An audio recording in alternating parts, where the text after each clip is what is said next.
আমরা আজকে ত্রিপুরার একটি খুব স্বনামধন্য একটি সুপরিচিত ত্রিপুরার লোকের বা যারাই বলুন, ভারতবর্ষের বলুন বা এর বাইরেও বলুন, একটি খুব সুপরিচিত একটি জায়গা, একটি শ্রেষ্ঠ একটি জায়গা ত্রিপুরাতে রয়েছে। এই জায়গাটাতে আমি আজকে পৌঁছতে পারলাম এবং পৌঁছানোর পর এই জায়গাটাতে আপনারা আমার পিছনটা হয়তো দেখতেই পারছেন। এই এইভাবে আজকে আমরা এসছি কিন্তু জলের জন্য আমরা বিশেষভাবে কিন্তু দেখতে পারিনি। বিশেষভাবে কিন্তু ওই ছবি যে জায়গাটাতে ছবি রয়েছে সেই জায়গাটাতে কিন্তু আমরা যেতে পারিনি।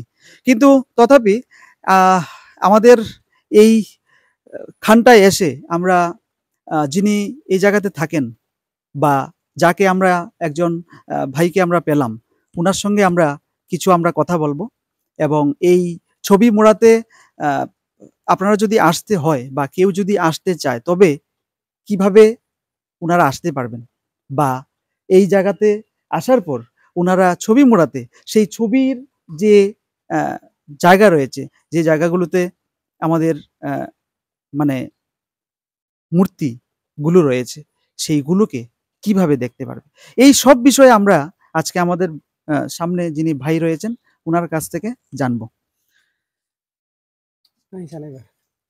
আপনাকে আমাদের চ্যানেলে সর্বপ্রথম স্বাগত জানাই এবং আপনার প্রথমত আপনার নামটা আমরা জানতে চাইব এবং পরবর্তীতে আমরা জানবো কি কি আছে। আপনার নামটা আমরা জানবো। আমার নামটা অদন্য ভক্ত। আর একটু যদি আরবার যদি বলুন। অদন্য ভক্ত জমাতিয়া। অদন্য ভক্ত জমাতিয়া। আচ্ছা, আজকে তো আমরা বৃষ্টির জন্য আমরা যেতে পারছি না, পুরোটা জায়গায় জল একদম রয়েছে। এখানে যদি মানুষ আসে বিভিন্ন জায়গা থেকে, ত্রিপুরার বিভিন্ন জায়গা থেকে, তাহলে এখানটা কিভাবে আসবে? গাড়ি করে আসবে না মানে গাড়ি 10টা মতন আয়ে 10টা মতন আয়ে এরপরে টিকিট কাউন্টারে ইয়া করব, মানে কাউন্টার আসার পরে টিকিট কাউন্টারে জিগায় আইব আর কি। আচ্ছা আচ্ছা আচ্ছা, আরেকটা কথা আমি জানবো, এইখানটায় এসে মানুষ যখন এইখানটায় আসবে তখন এসে টিকিট কাটবে। টিকিটটা পুরা কত টাকা টিকিট মানে করবে বা টিকিট সিস্টেমটা যদি একটু সিস্টেম মানে ইয়া পার হেড সিস্টেম যদি এইরকম আমরা যেরকমটা বড়টা দেখছি, বড়টাতে গেলে কত লাগবে? তো 3150 বড়টাতে গেলে। আচ্ছা, আর আরো তো আমাদের মনে হয় ছোট ছোট আছে না? ছোট, হ্যাঁ 1800 টাকা লাগবে। আচ্ছা, ছোটটা হলে 1800 টাকা। তাহলে উনি বলছেন যে বড়টা যদি হয় তাহলে 3150 টাকা। যদি ছোটটা কেউ নেয় তাহলে 1800 টাকা রিজার্ভ করে দিতে হবে, এই টিকিটটা কাটতে হবে।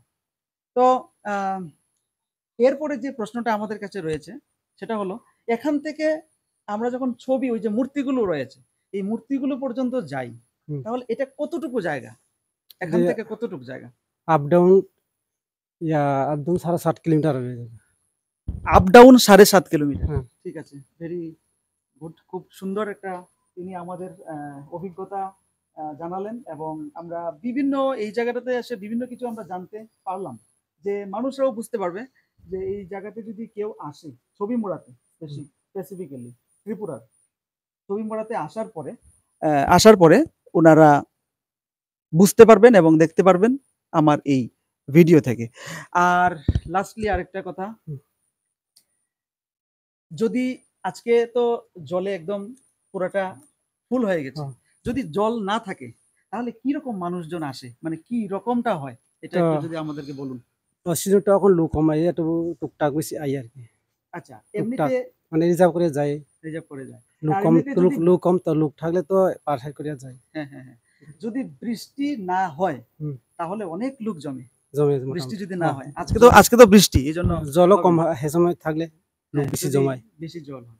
ঠিক। আর এমনিতে মানুষ যখন আসবে তখন সিজনটা, এখানে আসার সিজনটা মানে কোন সময় যদি বলেন, যে কোনো সময় আসতে পারবে? তো সিজনটা শীতকালে। শীতকালে। তাহলে দর্শক বন্ধুরা আপনারা বুঝতেই পারছেন যে উনি আমাদেরকে ডিটেলস পুরো বিষয়টা আমাদের সামনে তুলে ধরেছেন। আমরা আমরা যদি এই জায়গাতে কেউ আসতে চাই তাহলে আমরা বুঝতে পারবো এই করে আমরা আসব। তারপর আমরা এখানে টিকেটটা কাটার পরে আমরা রিজার্ভ করে ওই আরো 7 কিলোমিটার দীর্ঘামতি দুর্গামতি পর্যন্ত আমরা যাওয়া আসা মিলিয়ে 7 কিলোমিটার যাওয়া আসা মিলিয়ে। তো এই করে আমরা আপনাকে অশেষ ধন্যবাদ এবং হাম ভাই এই আমাদের এই ডিটেলস দেওয়ার জন্য। নমস্কার।